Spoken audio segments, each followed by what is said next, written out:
Hiya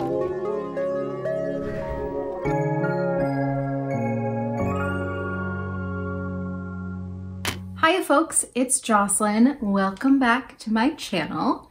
For the very first time, I'm actually compiling a top 10 list of my year. In previous years, I've had a harder time trying to narrow down my top lists. I'm always very thankful that I get to read so many great books in a year.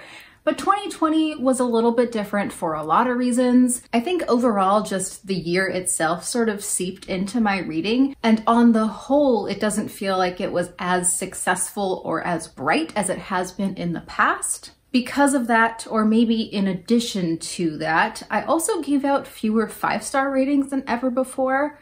This year, I sadly only had 9. I can't entirely figure out why I was so stingy. And in fact, I did go back and look at all of my 4.5-star reads and see if there was anything that I needed to bump up to 5. But no, my 5-star reads are very solid and very much deserve the title of best that I read in 2020. So I wanted to jump in the fun. I wanted to force myself to rank things because I almost never do that. And there was something about really thinking about these books and pitting them against each other that I found really interesting to do. So we're gonna go through this starting at number 10, which is A Cheat. So like I said, I only gave 9 5-star reads for the entire year, so the 10th spot is going to a full series. And that's going to be the Poppy War trilogy by RF Kuang, because I read all 3 of these books for the very first time this year. This is definitely a series that I think on the whole is so much stronger than its individual parts.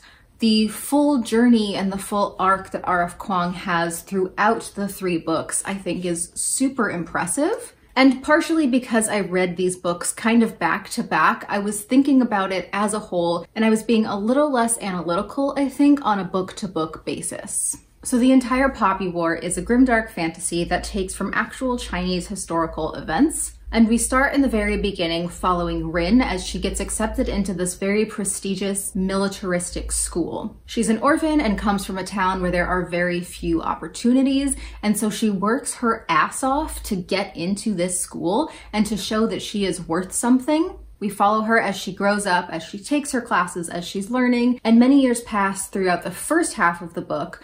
But then all of this is interrupted because the Empire goes to war and her other classmates are conscripted into the military and have to battle. The Dragon Republic and the Burning God are even more militaristic, and watching as Rin changes and comes into her own and really owns and even challenges sometimes her anger, I think is so well done. Definitely my favorite of the 3 is The Dragon Republic, book number 2. And I think what I love so much about this one is there's so many more quiet moments between Rin and some of her allies. I hesitate to use the word friends because she's always wary of other people and does not trust easily. She gets burned, pun intended, time and time again. But I feel like the Dragon Republic at least has some moments of hope where you see how Rin could maybe change things, or if she trusted people, things would end up differently. That's probably as spoilery as I want to get because, again, this is a full series. I can't just go into all of the things I loved about it. But I think RF Kuang did a phenomenal job, especially for a debut series that she wrote while she was in college. This was brutal and beautiful, and for those reasons alone, it had to make my top 10 list.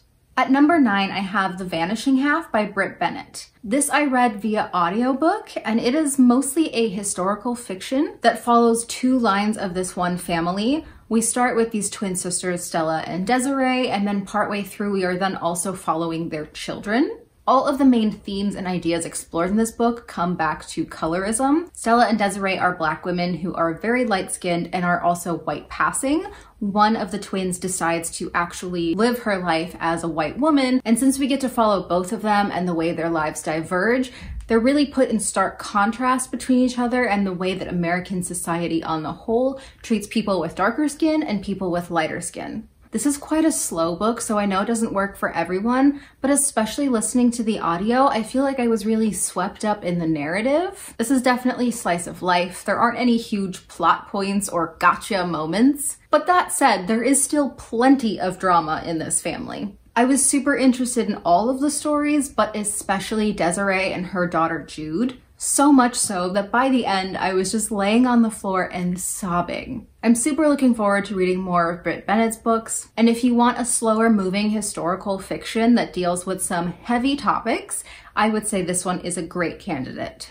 At number 8, I have The Stone Sky by NK Jemisin. This is the third and final book in the Broken Earth trilogy. This was the year I finally got over all of the blockades I had put up in my own head about the Broken Earth trilogy, and I read books 2 and 3 very close to each other. So I can confirm for a fact that NK Jemisin is so much smarter than me, and the way she created this world is just mind-boggling. The first book is called The Fifth Season. I read that one last year, and we're following a couple of different points of view of women at different ages who are these origines, which are these beings in this world who have abilities to sort of control like seismic activity and like earth magic. I am absolutely going to need to go back through this series and reread it. There was so many things that went over my head, but even saying that, NK Jemisin's work doesn't feel inaccessible to me. I could understand that I was missing a lot of the smaller, finer details of the work while still holding on to the broader concepts and the plot itself,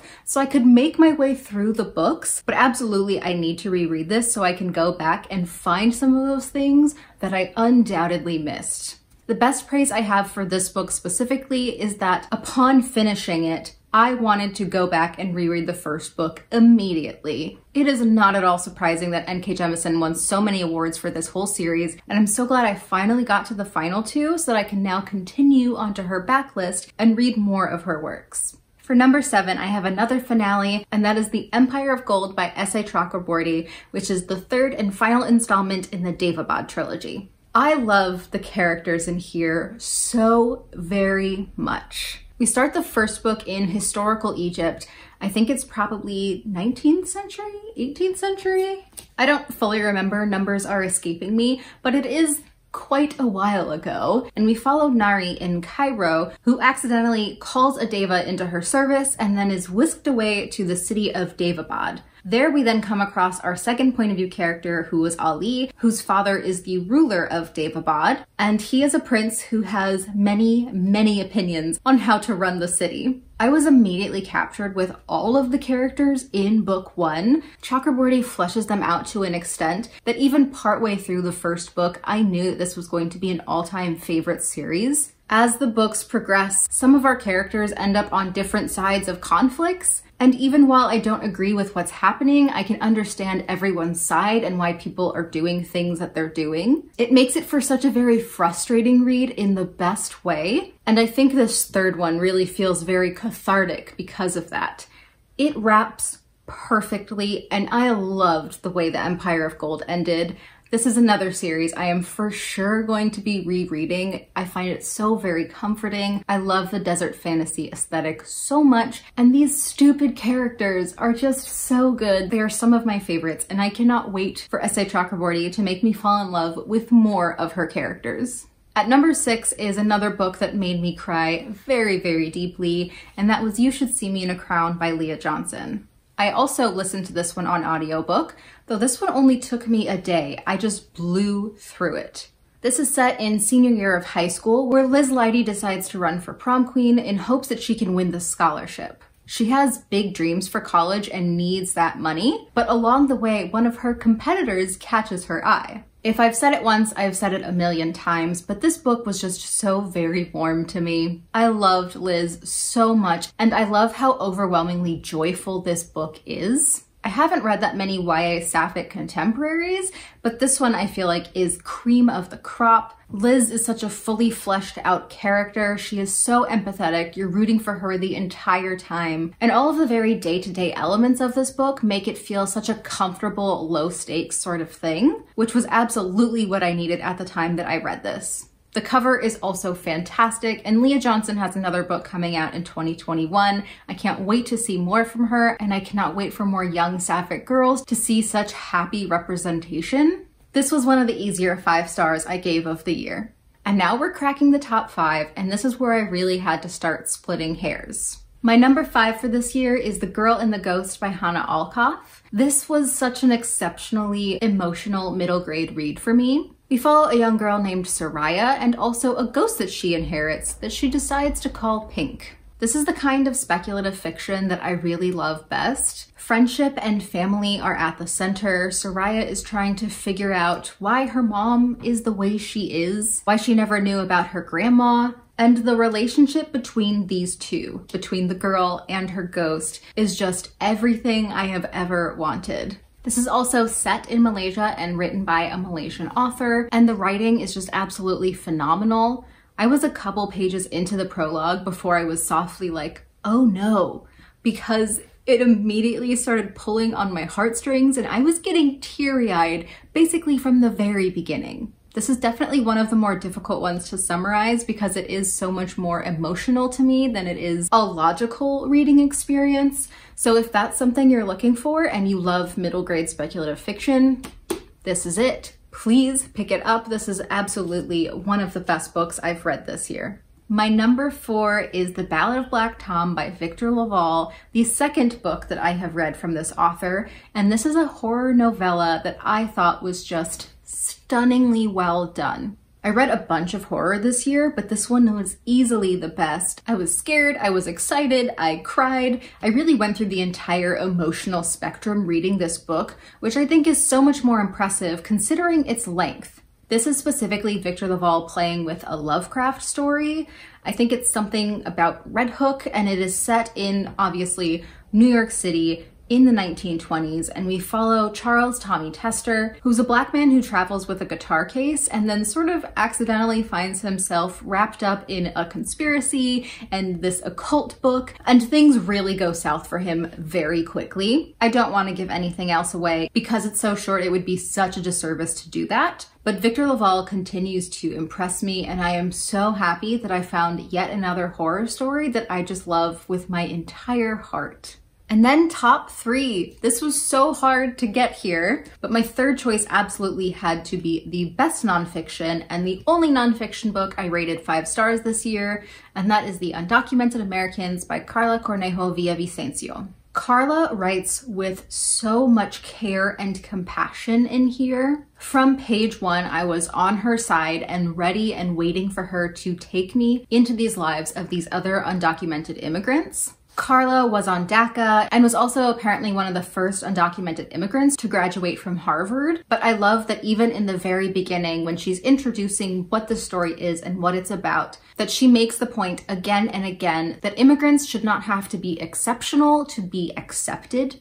Karla is Ecuadorian, and throughout she goes to big Latinx undocumented communities and really connects with them on a deeper level than I think I've seen anyone else do. She tells their stories so honestly, and it was so difficult to read at points. This is probably one of the books that took me the absolute longest to read because it is so devastating, some of the things that these people have been put through, but I think it is truly important and just phenomenally well done. The immigration system in the US has been terrible forever, and just watching all of these people living in fear because of ICE and just the terrible way they're treated both on an individual level and systematically, it makes my blood boil. But I am so grateful for all of the effort and care she put into this. I debated a lot between what was my number 1 and what was my number 2 of the year. So this might be surprising to some people, but the number 2 best book I read this year was Jade War by Fonda Lee. This is the second book in the Greenbone saga. Jade City, the first book, just absolutely stole my heart last year. I would say that Jade City was definitely my number 1 of 2019, and Jade War was one of the first books that I read once lockdown happened, and I was like, I need something that I know is going to get me through this, and Fonda Lee delivered. This is set in an East Asian-inspired fantasy world where Kekanese people are able to wear jade to sort of enhance their physical abilities. It's clear that Fonda Lee has a martial arts background because she writes fight scenes better than anyone else I've read before, and it is so much fun to read how jade affects people and then also the minutiae of running these different clans that exist on the island. So our main point of view characters are from the No Peak clan, and it is all a family business. I can't say exactly who we follow in the second book because things really change at the end of book 1. And let me just say that Fonda Lee is not afraid to stomp on your heart. In Jade War, she gets even bigger with this world. We travel to new locations. The stakes are somehow even higher, which I did not think was possible. And these characters continue to make some of the worst decisions I've ever seen, and it makes me want to scream at them. They feel like such real people. And one of my favorite things about this series, and something I say every time, is I just love the way the family dynamics are written. I have never seen on-page siblings feel as real as the Calls do. Anyway, Fonda Lee continues to be fabulous, and I have no doubt that Jade Legacy, when it comes out later this year, will make my top of this list. I already said it took a lot of deliberation to figure out exactly what was the best book I read in the year, but really it couldn't have been anything else.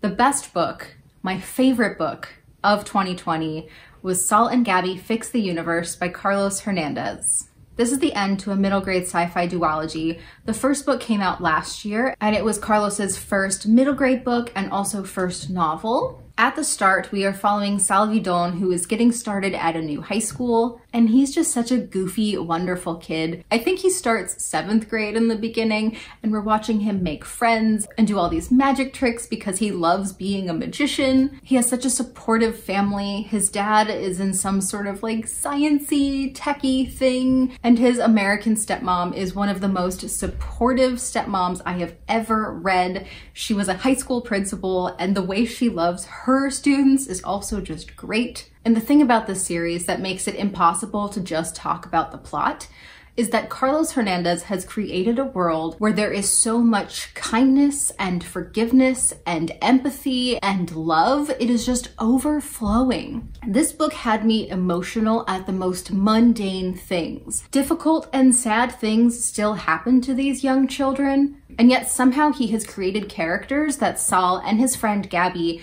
have been able to surround themselves with, that there is never a place that they can go to where they are not forgiven, where they don't learn. It is such a very nurturing and wholesome sort of story.